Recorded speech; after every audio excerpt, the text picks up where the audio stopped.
যেদিনে জগতের কোনো সম্মান, হরি বল হরি বল। আজ শ্রীধামে নবদ্বীপে শ্রীধামে নবদ্বীপে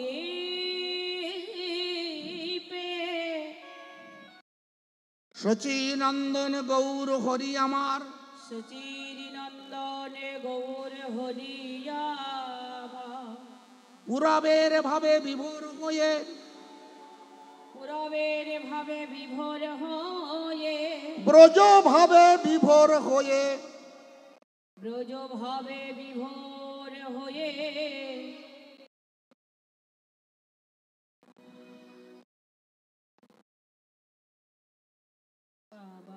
আপনারা কথাবার্তা বন্ধ করবেন কি না?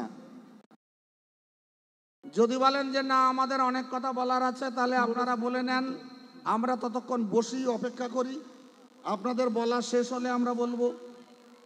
দুই পক্ষ বললে তা শোনা যাবে না, এক পক্ষ বলবে এক পক্ষ শুনতে হবে।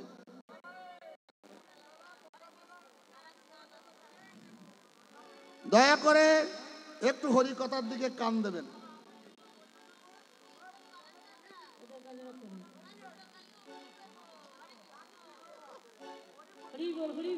আজ শ্রীধামে নবদ্বীপ মাঝে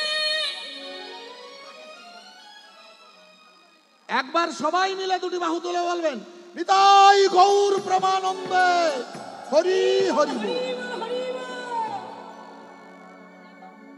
মাঝে মাঝে হরিধ্বনিটা দেখবেন, যারা আন কথা বলছে বন্ধ হয়ে যাবে।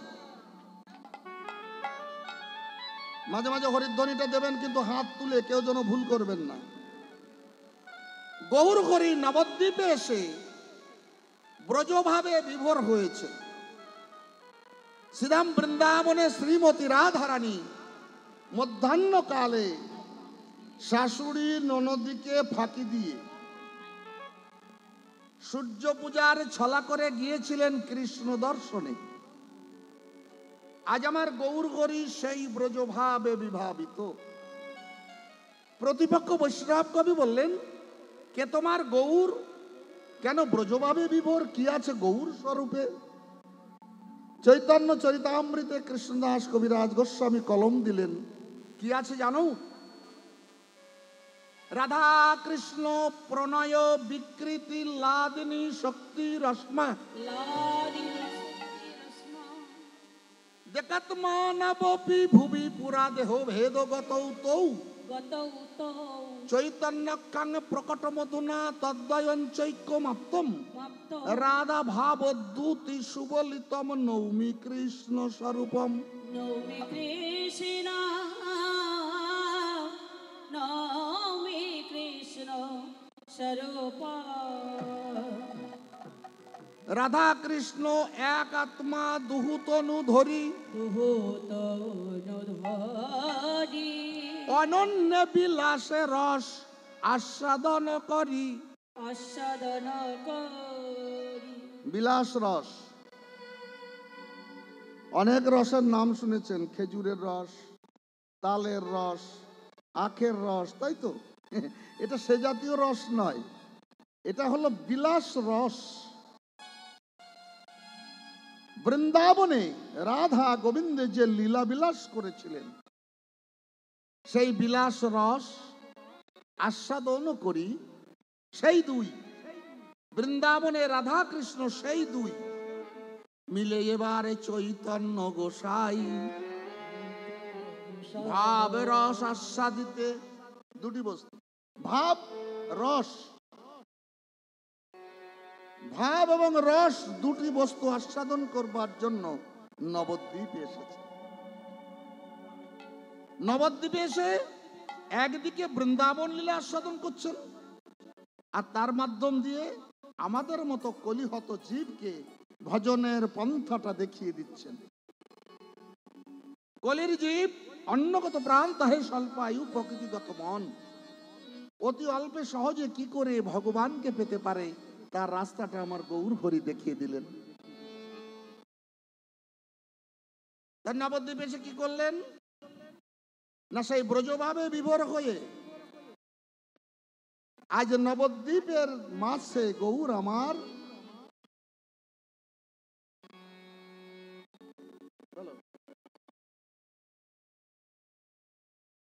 ওগো ভাবাবেশে মহাপ্রভু, ওগো ভাবাবেশে মহাপ্রভু, ওই না ভাবাবেশে মহাপ্রভু, আজি ভাবাবেশে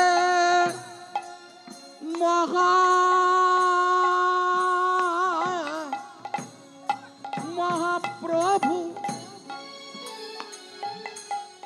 রে তারি না রে না রে না না না না না রে দাদা রে না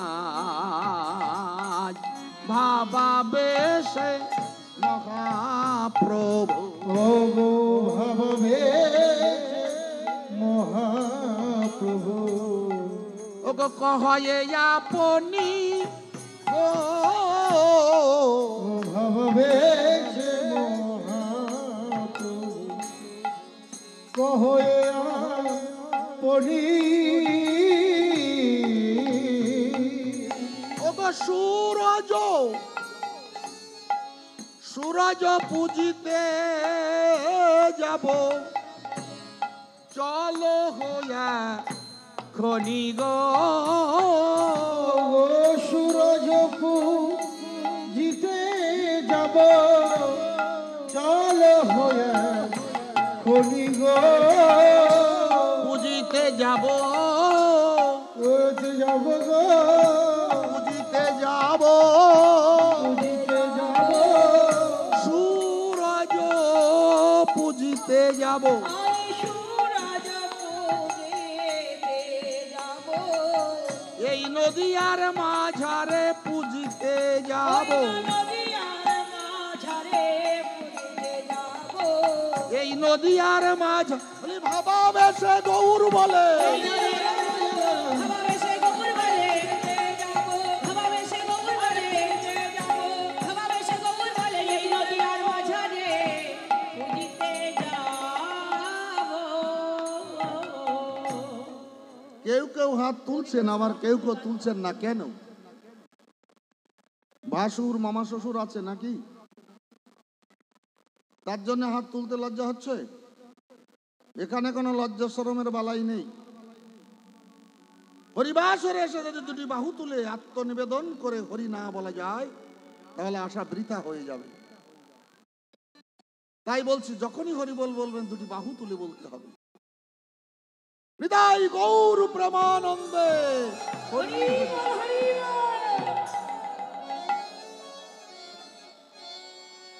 গৌর হরি কি বলেন? ভাবাবেশে বললেন সূরজ পূজিতে যাব, পুজিতে যাব, বহিরঙ্গের ভক্ত যারা, ভক্ত দুই প্রকার, একটা বহিরঙ্গ একটা অন্তরঙ্গ। তা বহিরঙ্গের যারা তারা কি বুঝলেন? সূরজ পূজিতে যাব মানে সূর্য পূজা করতে যাব। বহিরঙ্গের ভক্ত যারা তারা বুঝলেন যে সূর্য পূজা করতে যাব। কিন্তু যারা আমার গৌরের অন্তরঙ্গ জন, যারা আমার গৌরের অন্তরঙ্গ জন, যারা গৌর বিনায়ান জানে না, জানে না, গৌর যাদের হৃদয়ের ধন, গৌরী যাদের হৃদয়ের ধান, যাদের সুখে গৌর দুঃখে গৌর, যাদের সুখে গৌরী দুঃখে গৌর, শয়নে গৌর স্বপনে গৌর, শয়নে গৌর স্বপনে গৌর, জীবনে গৌর মরণে গৌর, জীবনে গৌর মরণে গৌর, গৌর যাদের একমাত্র ধন, গৌরী যাদের একমাত্র সর্বসাধন, তারা কি বুঝলেন? সূরজ, সূরজ সু মানে উত্তম, রজ মানে বৃন্দাবনের ধুলিকে বলে রজ, আর ভক্ত চরণ ধুলিকে বলে ভক্ত পদ রজ। সুরজ, উত্তম রজ।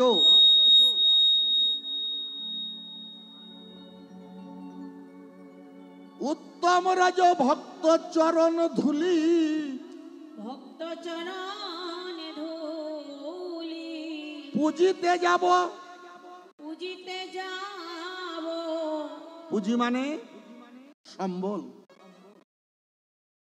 যেদিনে জগতের কোনো সম্বল থাকবে না, এ জগতের কোন সম্বল থাকিবে না, সর্বস্ব হারায়ে সর্বস্ব হারায়ে শূন্য হাতে ভব নদীর কূলে গিয়ে দাঁড়াতে হবে।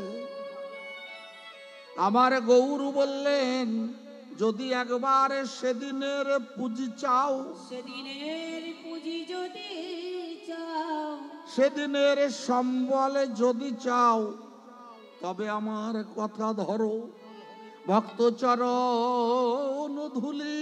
হরিবল হরিবল। একবারে সম্বল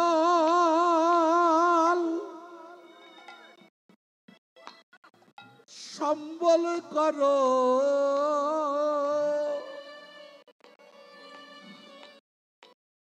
ভক্ত চরণ ধুলি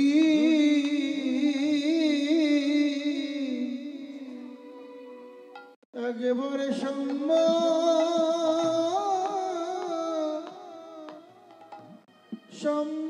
করো। ভক্ত চরণ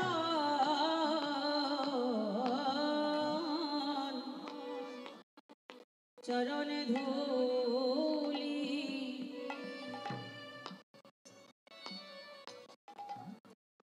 একবারে সম্বলি কর।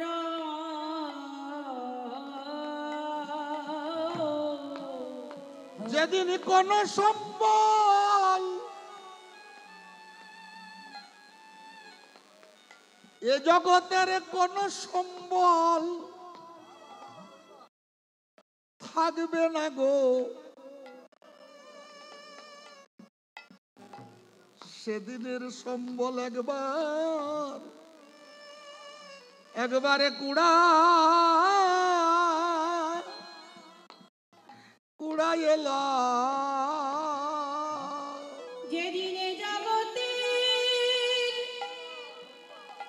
জগতের কোন সম্বল হরিবল হরিবল।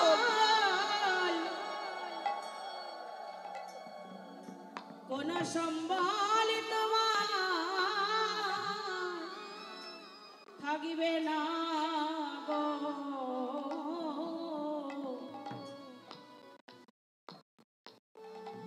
সেদিনের সম্বল একেবারে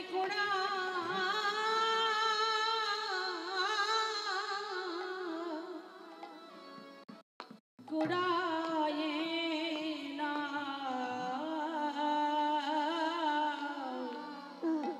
যেদিন সঙ্গ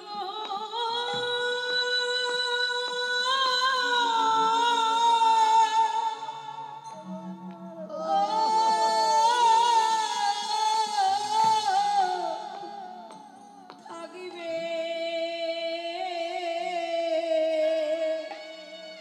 না গো, সেদিন ভক্ত চরণ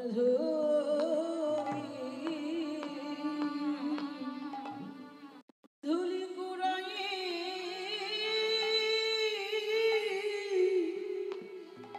না গো।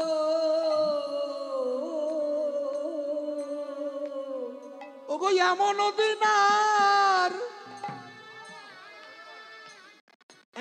দিনার হয়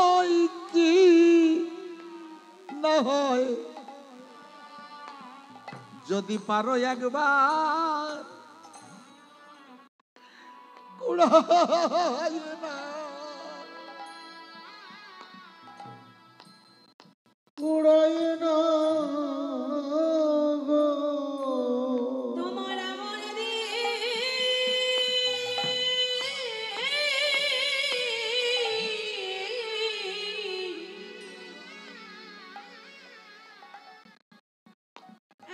দিন আর হয় কি না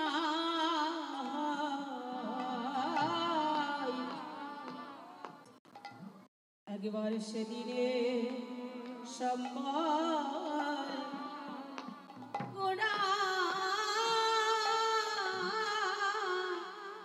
কুড়ায়ে নাও।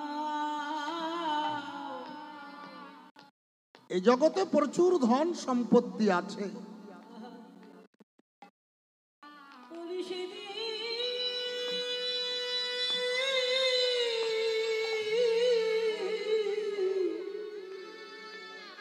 সেদিন আর হয় কি না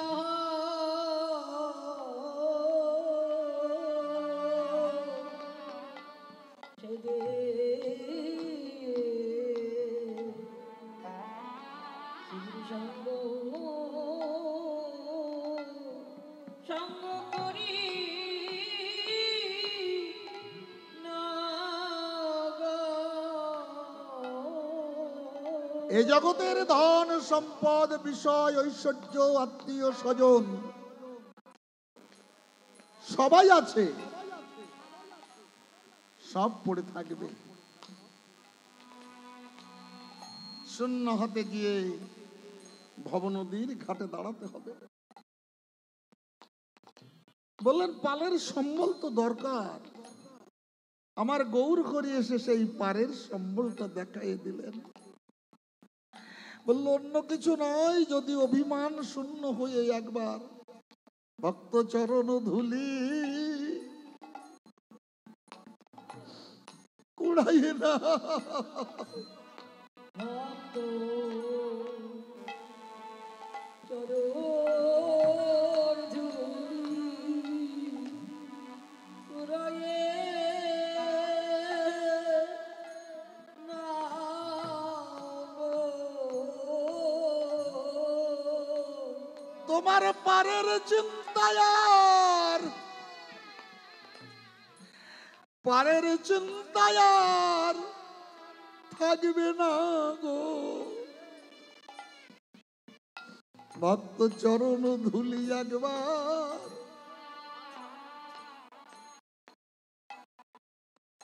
একবারে কুড়াইয়ে না। তোমার পারের চিন্তায়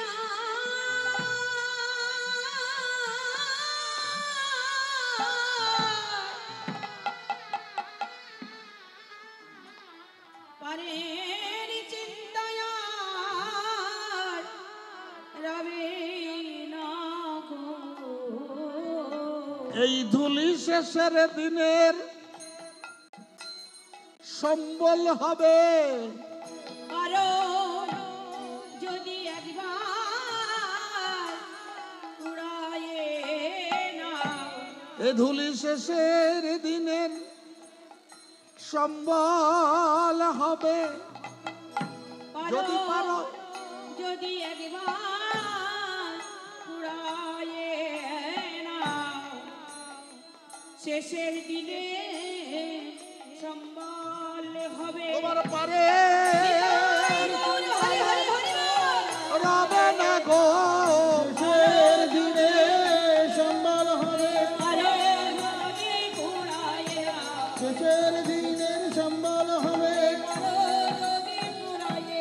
কুড়ায়ে না। ভক্ত চরণে ধুলিয়া একবার কুড়ায়ে না। গৌর হরি বললেন বটে, কিন্তু কাজটা তো সহজ নয়। ভক্ত চরণধুলি সবাই নিতে পারে না। শাস্ত্র বললেন 5টা কাঁটা দূরে না সরাতে পারলে এই ভক্তি রাজ্যে প্রবেশ করা যায় না। কি সেই 5টি কাঁটা? জাতি, বিদ্যা, মহতঞ্চ, রূপ, যৌবন এবচ। জাতি, আমি উচ্চ জাতির মানুষ, আমি নিম্ন বর্ণের একজনের পায়ে হাত দিয়ে ধুলি মাখবো? আমার জাতির গৌরব নষ্ট হয়ে যাবে। গৌর বললেন তার ভাগ্যে হয় না। তার ভাগ্যে হয় না। বিদ্যা, আমি একজন উচ্চ শিক্ষিত মানুষ, ওই ব্যক্তি লেখাপড়া জানে না, আমি গিয়ে তার পায়ে হাত দিয়ে ধুলি মাখবো? আমার বিদ্যার গৌরব নষ্ট হয়ে যাবে। গৌর বললেন তার ভাগ্যে হয় না। মহতঞ্চ, সমাজে প্রতিষ্ঠিত ব্যক্তি আমি, যেখানে যাই সবাই আমাকে উচ্চ সম্মানটা দেয়, যে যেখানে দেখে নমস্কার করে।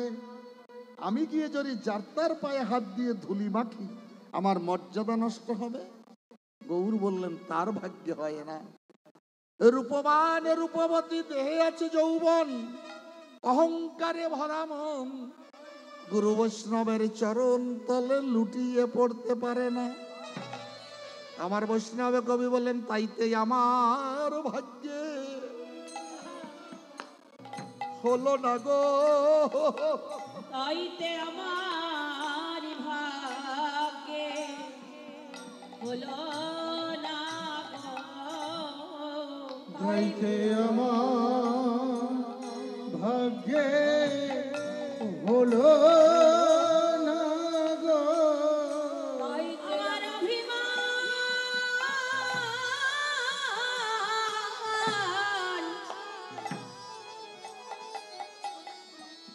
আমার অভিমান গেল না, তাই আমার ভাগ্যে হলো না গো। তাইতে আমার অভিমান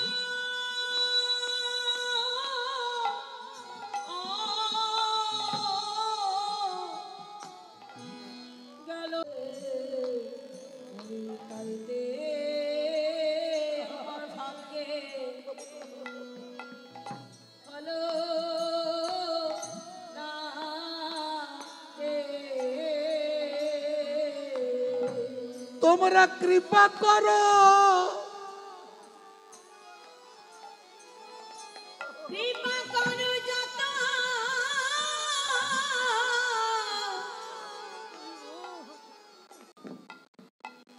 যত কৃষ্ণ ভক্ত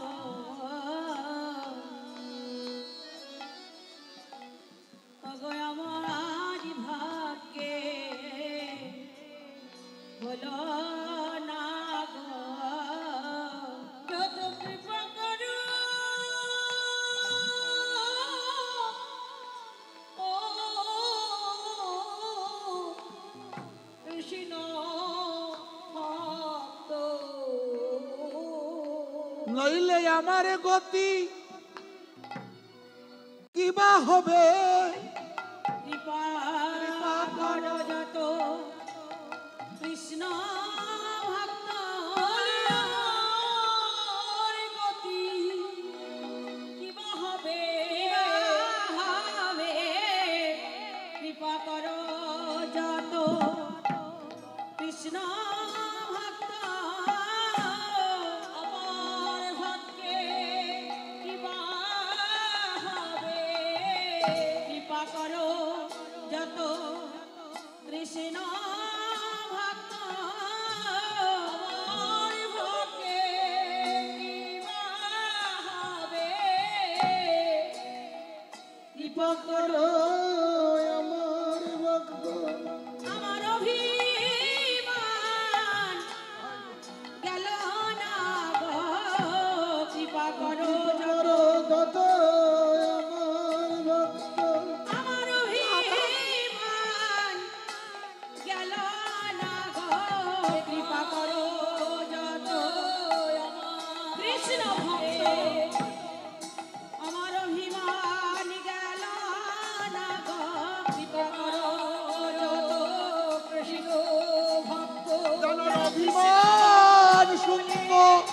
হতে পারি। হরি বল